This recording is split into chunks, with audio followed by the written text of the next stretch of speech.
Olá, boa noite. Eu sou o William Galvão e começa agora o Jornal da Justiça desta quinta-feira, 30 de novembro. O presidente do Supremo reitera a posição do Tribunal de respeito à liberdade de imprensa e de expressão. Segundo o ministro Luiz Roberto Barroso, empresas jornalísticas só serão responsabilizadas por acusações falsas em caso de intenção deliberada, má-fé ou grave negligência. Este é um dos destaques de hoje e você acompanha também nesta edição. Ministros do STF decidem que candidato aprovado em concurso que esteja recuperando de doença grave não pode ser impedido de tomar posse. O presidente do Supremo determina que a União prossiga com o plano de retirada de invasores de terras indígenas no Pará. E ainda, Procuradoria-Geral da República denuncia governador do Acre por crimes como fraude à licitação, organização criminosa e lavagem de dinheiro.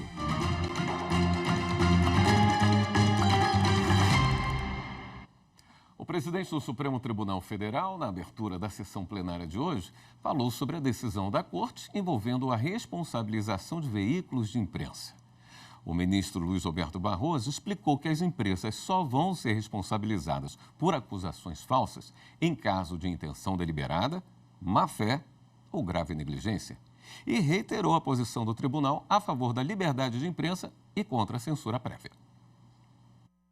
Nós consideramos que a liberdade de expressão é verdadeiramente essencial para a democracia. E não por outra razão, nós ainda ontem reiteramos a vedação expressa de qualquer tipo de censura prévia à imprensa. Portanto, nós reiteramos a nossa jurisprudência. E, em seguida, assentamos que, como regra geral, um veículo de comunicação não responde por declaração prestada por entrevistado, salvo se tiver atuado com dolo, má-fé ou grave negligência. Em nome do Supremo Tribunal Federal e de todos os colegas cujo pensamento conheço e porque convivemos aqui, nós reiteramos a nossa crença na importância da liberdade de expressão, reiteramos a vedação à censura e a não responsabilização de veículo por declaração de terceiro, salvo comportamento doloso, que é a intenção de causar mal a alguém, ou grossa negligência.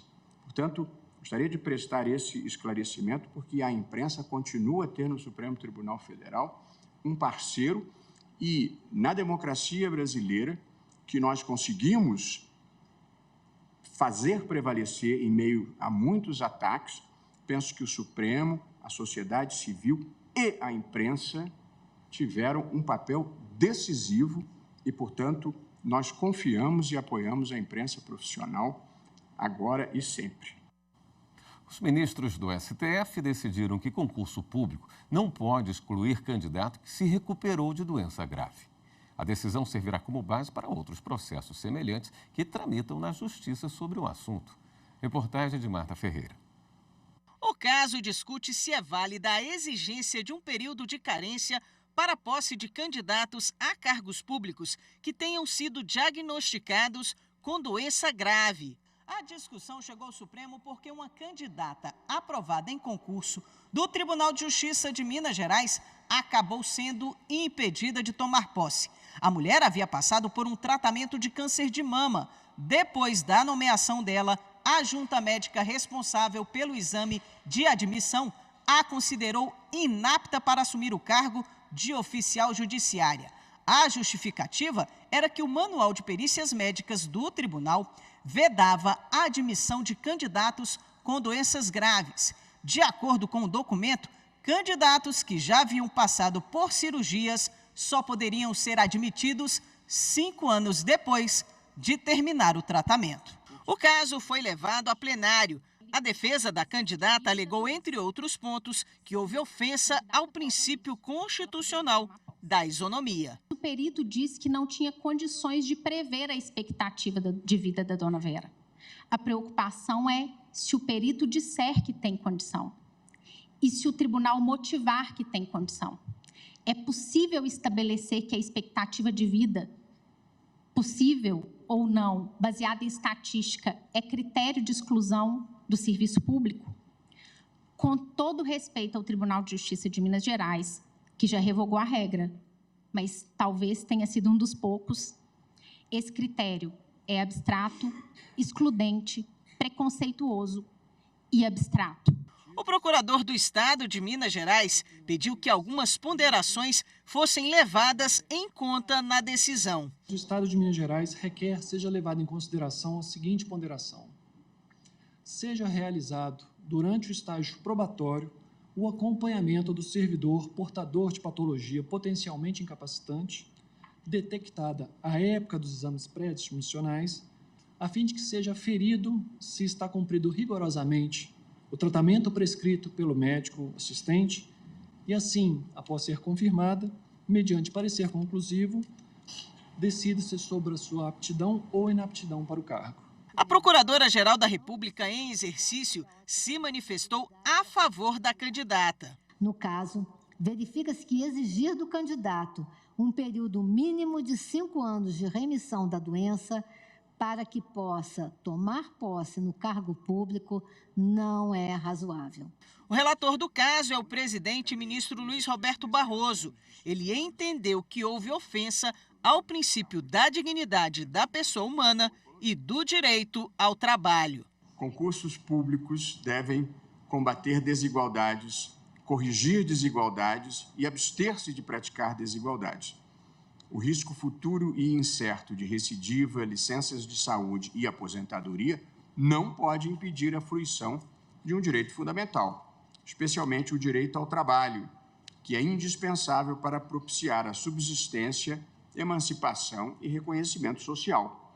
A vedação à posse é, por si só, violadora da dignidade humana, pois representa um atestado de incapacidade capaz de minar a autoestima de qualquer um. O plenário, por unanimidade, acompanhou o voto do relator, entendendo que candidato que se recupera de doença grave pode tomar posse de cargo público desde que não apresente sintoma incapacitante e nem possua restrição relevante que o impeça do exercício da profissão pretendida. Essa decisão servirá como base para outros processos semelhantes que tramitam na Justiça sobre o assunto. A sessão terminou há pouco. Os ministros ainda julgaram recursos que tratam da obtenção de provas com a abertura de cartas e encomendas. Vamos falar ao vivo com a repórter Marta Ferreira, que explica isso tudo para a gente. Boa noite, Marta. Boa noite, William. Boa noite a todos. Esse recurso foi apresentado pelo Ministério Público Federal e pede esclarecimento sobre uma decisão do plenário de 2020 que entendeu ser ilegal prova obtida a partir da abertura de cartas e encomendas sem autorização judicial. Hoje, os ministros, eles acolheram esses recursos e aprimoraram a tese de repercussão geral apresentada, estabelecida, definida em 2020 nessa decisão.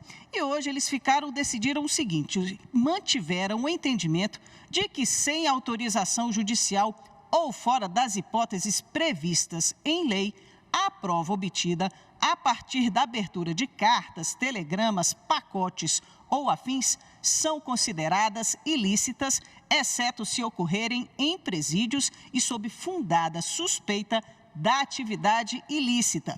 Quanto à abertura de encomendas pelos Correios, a prova não será desconsiderada se a abertura for feita sob fundada suspeita de atividade ilícita, desde que a providência seja formalizada para fins de controle administrativo e judicial. William. Obrigado, Marta. O Supremo lançou um canal oficial no WhatsApp com o objetivo de passar conteúdos, decisões, informações históricas. O anúncio foi feito pelo presidente, ministro Luiz Roberto Barroso. E, segundo ele, a ferramenta vai contribuir no combate à desinformação.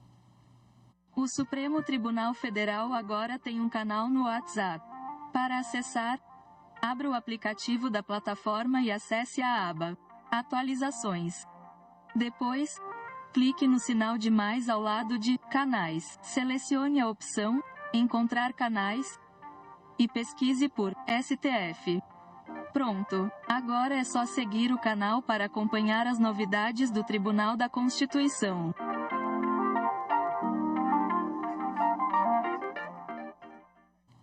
A seguir, PGR denuncia governador do Acre por crimes como fraude à licitação, organização criminosa e lavagem de dinheiro.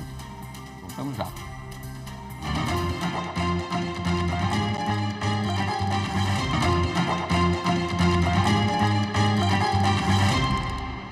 O presidente do Supremo Tribunal Federal, ministro Luiz Roberto Barroso, determinou que a União prossiga com a retirada de invasores e colonos das terras indígenas Pitereua e Trincheira Bacajá, no Pará.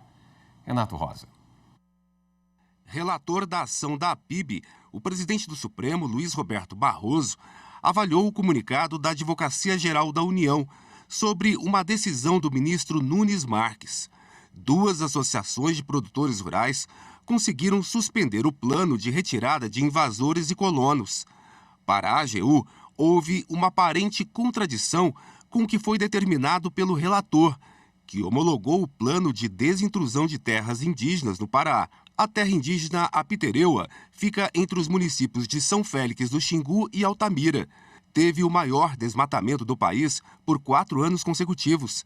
A área de preservação indígena foi homologada por decreto em 2007, reservando 773 mil hectares ao povo Paracanã. Ao analisar uma questão técnica, o ministro Luiz Roberto Barroso afirmou que a decisão sobre o recurso refere-se apenas ao processo do Tribunal Regional Federal da Primeira Região e não interfere na decisão tomada por ele na ação. Luiz Roberto Barroso pontuou: o plano de desintrusão das terras indígenas Apitereua e Trincheira Bacajá, que atualmente se encontra em fase de execução e devidamente homologado, não está sujeito à decisão revisional de outro ministro. Por esse motivo, destacou que a reintegração deve prosseguir. A Procuradoria-Geral da República denunciou o governador do Acre, Gladson Cameli, e outras pessoas por crimes como fraude à licitação, organização criminosa e lavagem de dinheiro. De acordo com a denúncia, o prejuízo aos cofres públicos chega a quase 12 milhões de reais. Reportagem de Viviane Novaes. A Procuradoria-Geral da República fez a denúncia ao Superior Tribunal de Justiça e pediu o afastamento do governador do Acre, Gladson Cameli. O político e mais 12 pessoas foram denunciados pelos crimes de corrupção, lavagem de dinheiro, organização criminosa, peculato e fraude à licitação. Segundo a PGR, o governador do Acre comanda um esquema de fraude em licitação. Em 2019, o governo estadual assinou um contrato com a empresa de engenharia Murano Construções para obras viárias e edificação no valor de 18 milhões de reais. A Murano subcontratou outras empresas, uma delas do irmão do governador. A Procuradoria-Geral da República afirma que as construtoras pagaram uma propina a Gladson Cameli de mais de 6 milhões de reais e que houve também sobrepreço e superfaturamento nas obras. A estimativa é que os prejuízos aos cofres públicos cheguem a 11 milhões e 700 mil reais. A PGR aponta que, embora a denúncia trate apenas dos crimes praticados no âmbito do contrato firmado pelo governo do Acre com a empresa Murano, há provas de que o esquema se manteve mesmo depois do encerramento do contrato. 8 deles foram identificados com ilegalidades. Nesses casos, o prejuízo aos cofres públicos pode chegar a quase 150 milhões de reais. Em parceria com o Supremo, o Superior Tribunal de Justiça cedia hoje e amanhã o 5º Encontro Nacional sobre Precedentes Qualificados. A repórter Marina Campos traz os detalhes para a gente. Em parceria com o Supremo Tribunal Federal, a 5ª edição do Encontro Nacional de Precedentes Qualificados reuniu representantes dos tribunais superiores, magistrados e especialistas no tema. O vice-presidente do STJ, ministro Og Fernandes, participou da abertura, que contou também com a presença do presidente do STF, ministro Luiz Roberto Barroso, que destacou os avanços na aplicação dos precedentes no STF e as vantagens para todo o sistema de justiça. Um mundo em que precedentes são respeitados, eles trazem mais segurança jurídica a partir do momento que as pessoas sabem que os mesmos casos terão a mesma solução.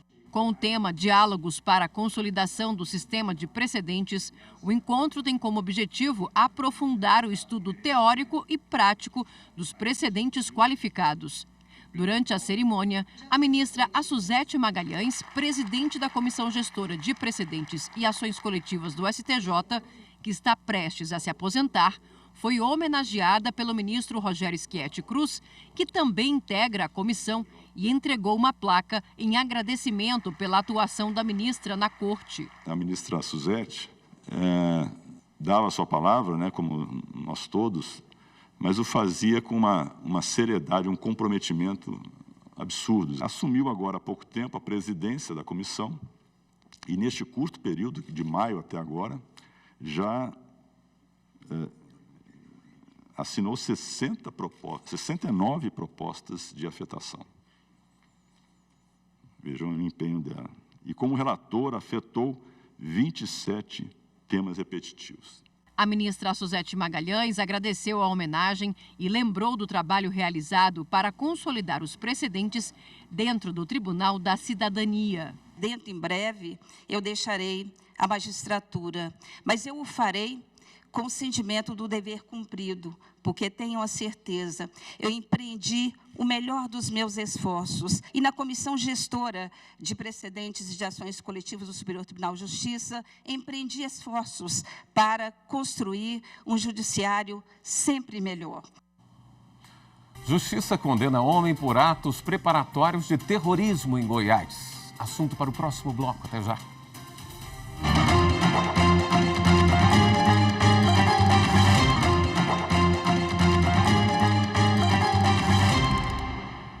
A Justiça condenou um homem por realizar atos preparatórios de terrorismo no estado de Goiás.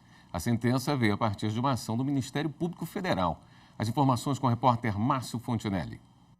O acusado passou a ser investigado depois de uma série de denúncias anônimas sobre o comportamento agressivo dele no trabalho. Além disso, ele postava vídeos e fotos em aplicativos de mensagens fazendo referência ao Estado Islâmico e exibindo granadas. Ao investigar o caso, a polícia encontrou na casa do homem munições e uma bomba que havia sido exibida na internet.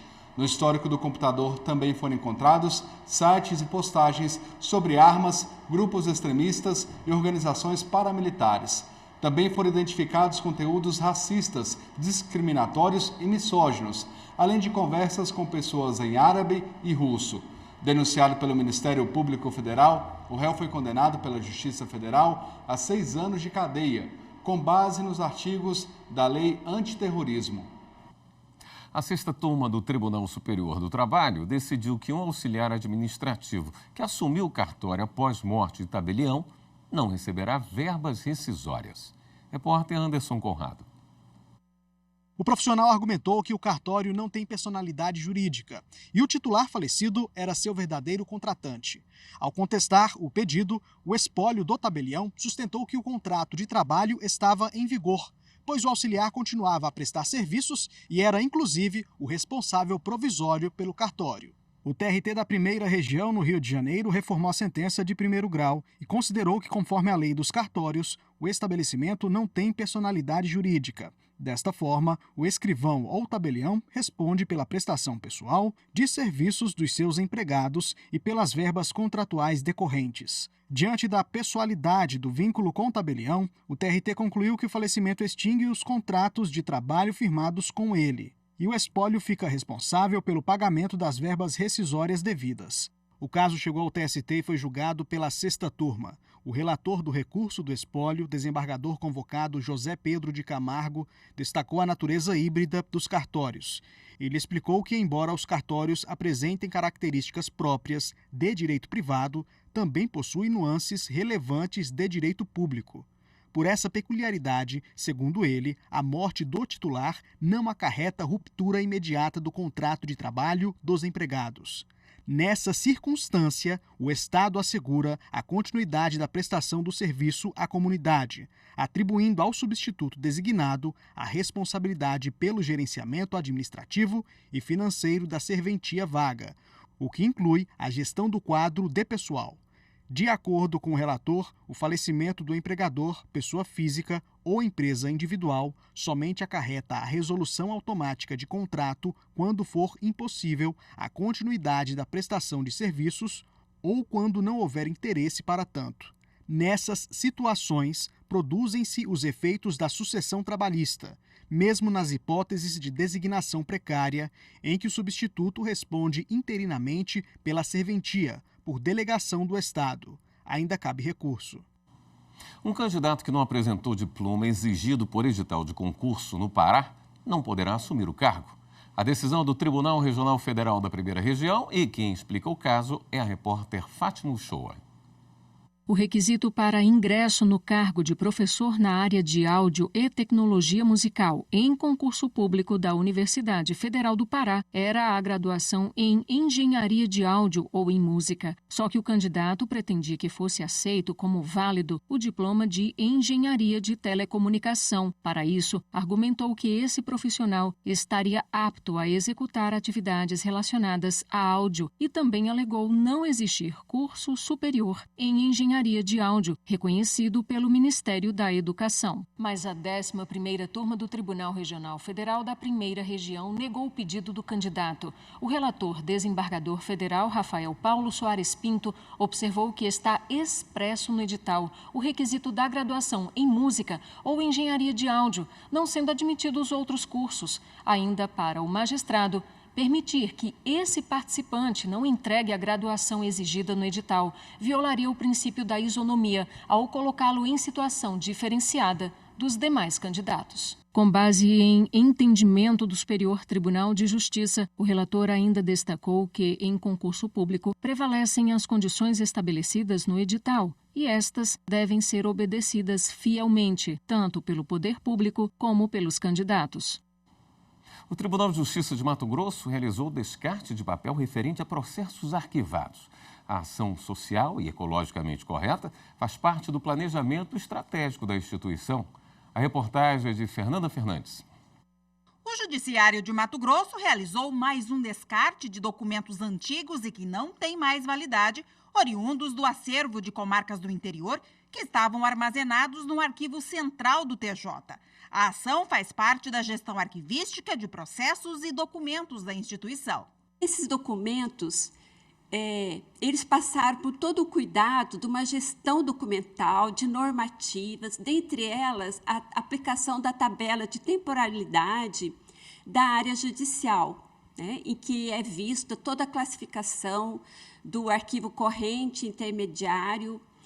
E, após o cumprimento do prazo, esse documento ele é eliminado sob o cuidado de publicações de edital, baixa definitiva no sistema. A destinação das cerca de 6 toneladas de papel, a exemplo dos descartes anteriores, também será para a Associação de Catadores de Materiais Recicláveis e Reutilizáveis de Mato Grosso. Nós levamos na balança, pesamos, leva na multipapel, entrega lá, passa os documentos aqui para o tribunal, aí que nós vamos fazer alguma coisa com o dinheiro. Aí divide um pouquinho para quem trabalhou e os outros a gente faz as coisas para a própria associação, porque tem nota, às vezes tem as coisas para pagar. A Asmates é parceira do Judiciário Estadual desde 2019 na coleta seletiva dos materiais recicláveis descartados pela Justiça Estadual. Além de gerar renda para famílias que trabalham na associação, o Poder Judiciário consegue, com esse trabalho, dar a destinação correta e adequada aos papéis, garantindo um impacto positivo para o meio ambiente e a preservação do planeta. É um sinal muito importante de que a instituição está abraçando as questões de sustentabilidade em todos os seus aspectos. Inclusive, a sustentabilidade é um valor institucional, é um valor dentro do planejamento estratégico da instituição Tribunal de Justiça de Mato Grosso, e isso tem sido levado à prática. Esta edição do Jornal da Justiça fica por aqui. Uma boa noite, até amanhã.